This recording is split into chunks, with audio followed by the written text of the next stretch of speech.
Շրջանառվող վարկածի համաձայն 20-ամյա երևանցի Կարո Այվազյանն է հուլիսի 28-ին Ղարաբաղի Մարտունու զորամասերից մեկում իրեն ամրակցված զենքից գնդակահարելի 5 հոգու, հետո ինքնասպան եղել։ Կարո Այվազյանի քեռին Անուշավան Միքայելյանը ասում է, որ դիահերձման ժամանակ ներկա է եղել, բռնության հետքեր չեն հայտնաբերվել մարմնի վրա, միայն մեկ կրակոցի տեղ է եղել։ Գիտեք ինչ կա, հիմա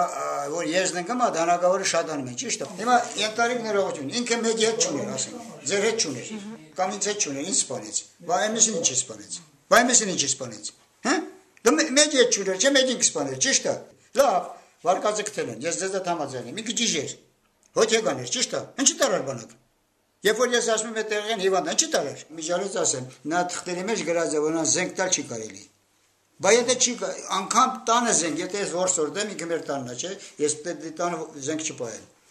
Այվազյանը 2 տարեկանից ապրել է Ամերիկայի Միացյալ Նահանգներում, մայրը 92-ին տուրիստական վիզայով մեկնել է երկրից, Միացյալ Նահանգներում Կարո Այվազյանը դատվել է 13 տարեկանից։ Ի վերջո անցյալ տարի արտաքսվել է Հայաստան, շղթաներով հայերեն նորմալ չի հասկացել, գրել կարդալ հայերեն չի իմացել, ու չնայած այս ամենին Հայաստան ոտք դնելուց 6 ամիս անց ուղարկել են բանակ։ Ուրեմն ես որ գնացիմ երկրորդ Արմեն Հակոբյանի մոտ, ասեց ինձ $4,000 փող կբերես կդաս, ես ձեր երեխային կազատեմ, ես թղթերը կընդունեմ։ Չէ, չեմ անի։ Ես բժիշկներդ լավ եմ, ինչ էլ ուզում ես արա։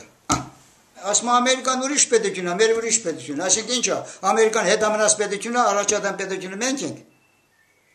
Այդպես ես դա չեմ հասկանում։ Այդ Եվանից Հայաստանի Հանրապետություն դարձավ առաջատար պետություն։ Այդ մեր Հայաստանի Հանրապետության պաշտպանության նախարարությունն է։